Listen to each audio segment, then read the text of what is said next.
Toni. Welcome to So Lounge. Today I'm going to show you how to change your needle. Changing your needle is great when you change your fabric and you either need to change the thickness of your needle or the type of needle you're using. For example, you might want to use a ballpoint needle if you're sewing jersey or knit fabric, or if you're sewing vinyl, you want to switch to a vinyl needle. So it's good to know how to do that. But when you're just starting out, you usually are changing your needle because you broke it. Now, needles break for a variety of reasons. Two of the most common ways are because the needle you're using is too thin for the fabric you're sewing, which was my problem when I started sewing. I was using a very, very thin, fine needle, and I never ever sewed any fabrics that were that thin. Or you sew over a pin. Usually you'll pin your seams together and you're just not paying attention, your needle hits the pin and it breaks. So I'm going to show you how to do it. It's not super complicated, and once you know how, then you'll be able to change it whenever you need to. Let's go over to the machine.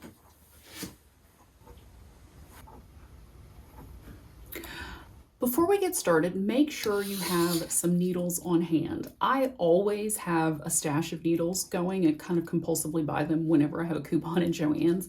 And what you want are the universal needles. Universal needles pretty much fit in any machine, and they're multi-use needles. They come in a variety of sizes. This pack has 70-10, 80-12, and 90-14. And basically those are three different thicknesses of needles for different weights of fabric. 90-14 is going to be a medium weight fabric, so that's the needle you're probably going to use most of the time. If you have more questions about needles and want to learn a little bit more, you can head on over to the So Lounge blog page and check out Needle Know-How, which is a post I wrote explaining the size differences of the needles and how to properly use your needles. So let's go over to the machine. I'm going to show you how to do this. Some machines come with a needle kind of screw device. This is the one that came with my Bernina, which is helpful for removing the needle with this little dial here. My brother has a tiny screwdriver that you can use. Most of the time it's not super tight unless you haven't changed your machine before, or if you've got a lot of lint or something gumming it up.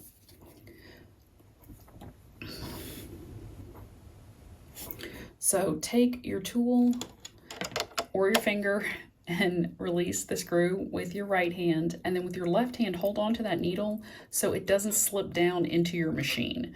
It won't go all the way in because the hole isn't big enough for the top of the needle, but you don't want to have to fiddle around and dig in there. So take your needle out and just put it to the side for now.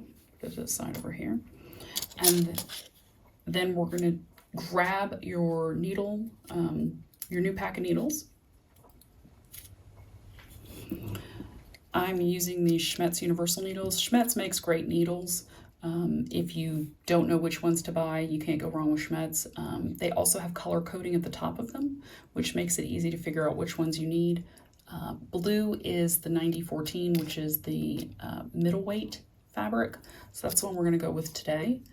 And you just slide the top off, and then it bends down so you can grab the needle you want.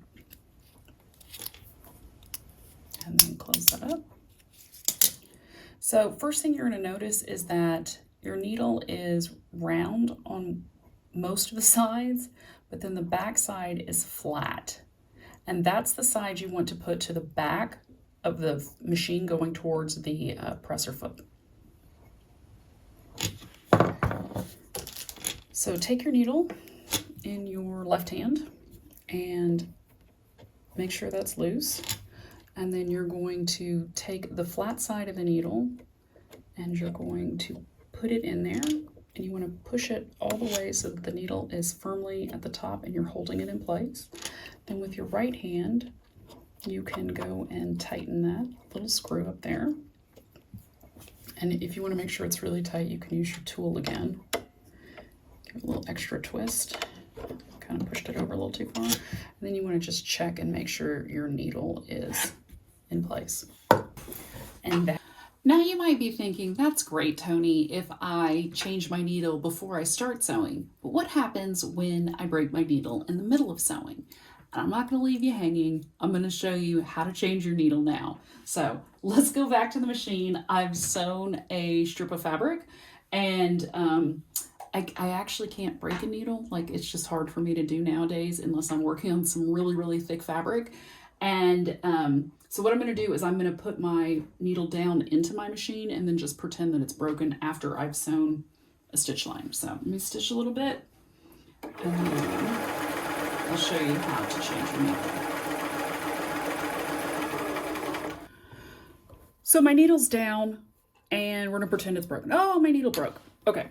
So first you want to take your hand wheel and you want to roll the needle up out of your fabric, okay?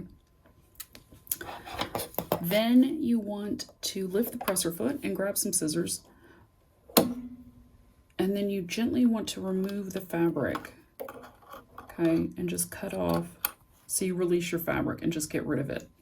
A lot of times half of the needle is still in the fabric and the other half is connected to the shaft. So when you do that, you'll get that tip off. Just make sure you don't stab yourself with it later. Okay, then you just take the thread out of your needle. You can just leave that hanging. And grab your trusty tool.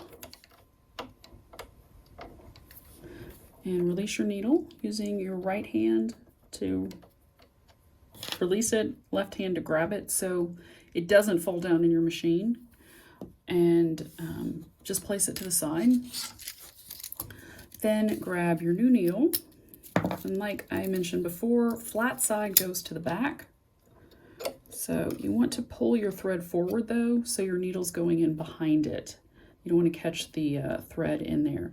So then with your left hand holding the needle, right hand tightens the little screw. You want to make sure it's super tight. You can put your little tool back in there, tighten it up. Then you just take your needle thread, bring it forward, and you thread your needle again, front to back. You've got your bobbin threads still showing, hopefully, and then you're going to take those to the back. Then you go back to your fabric, and you want to go back a little bit past where your needle broke. So say your needle broke here, you want to go back about maybe 1/4 inch and line up that stitch line with the center stitch line of your presser foot and then lower it. And then you can roll your needle forward into your fabric. And then you start sewing again. And you just pick up where you left off. You're going to cover the part that where it broke and then catch those threads in. And then just keep sewing.